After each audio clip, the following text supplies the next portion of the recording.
আল্লাহর রসুল সিঙ্গা লাগায়া দূষিত রক্ত শরীর থেকে বাহির হয়েছে, এক সাহাবীর হাতে উঠাইয়া দিছে, নিক্ষেপ করে বাহিরে, ও বাহিরে যায় চেটা খায়া ফেলছে। ফিরা যখন আসছে বলছে কি করছিস? বলে যা করতে বলছেন তাই করছি।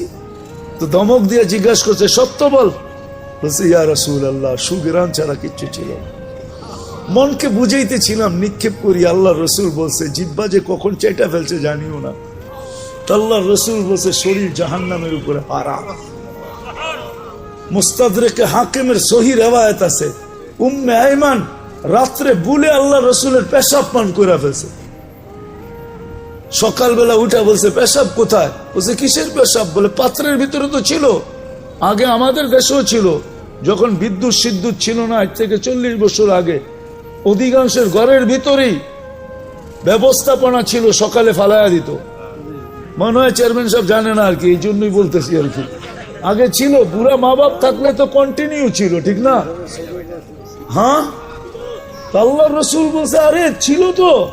বলছি ইয়া রাসূলুল্লাহ, গরমের দিন পিপাসায় কাতর হয়ে উঠছি, সামনে তাকায় দেখছি পানি, নাক লাগায় দেখছি সুগরান পান করে ফেলছি।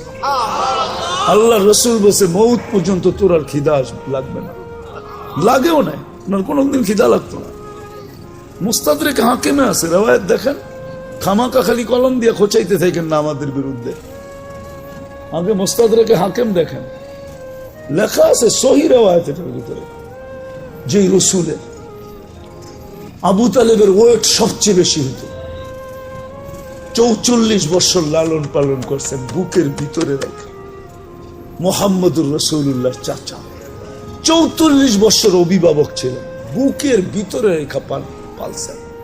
নিজের সন্তানদেরকে এরকম পালেন নাই। ওই চাচাকে নিজের হাতে কবরে নামাইছেন, নিজের হাতে আর নামাইছেন, আর বলছেন আম্মি আম্মি মা তারাক্তালি সাবিলা, চাচা আমার জন্য কোনো রাস্তা রাখবেন না, তারপরও আমি চেষ্টা কম করবো না। তারপরেই উঠে হাত উঠায় দিয়েছেন। আল্লাহ জিবরিলকে পাঠায় বলছে মা কানা লিন-নবিয়্যি ওয়াল্লাযীনা আমানু আন ইস্তাগফিরু লিল মুশরিকিনা ওয়ালাউ কানু উলু কুরবা। নবীজি আপনার জন্য শোভা পায়, হাতটা নামায়া ফেলেন, আপনার জন্য শোভা পায়, আপনি আমার হাবিব।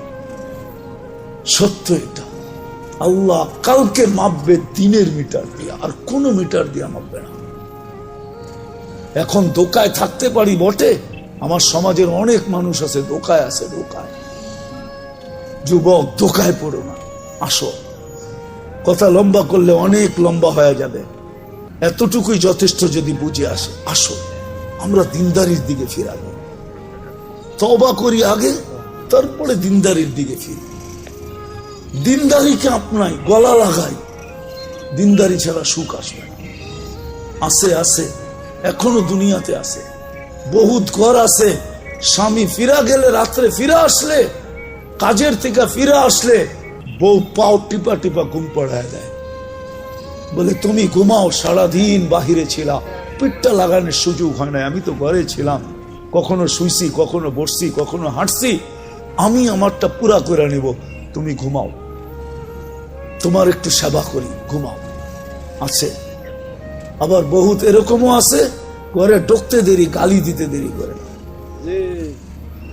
হ্যাঁ, আলী রাদিয়াল্লাহু তাআলা আনহুর ঘরে 4 দিন চুলা জ্বলে নাই, চতুর্থ দিন 3 দিন জ্বলে নাই, চতুর্থ দিন সকালে বাহির এসে বলছে ফাতেমা দোয়া করিস আজকে যেন কিছু জুটে।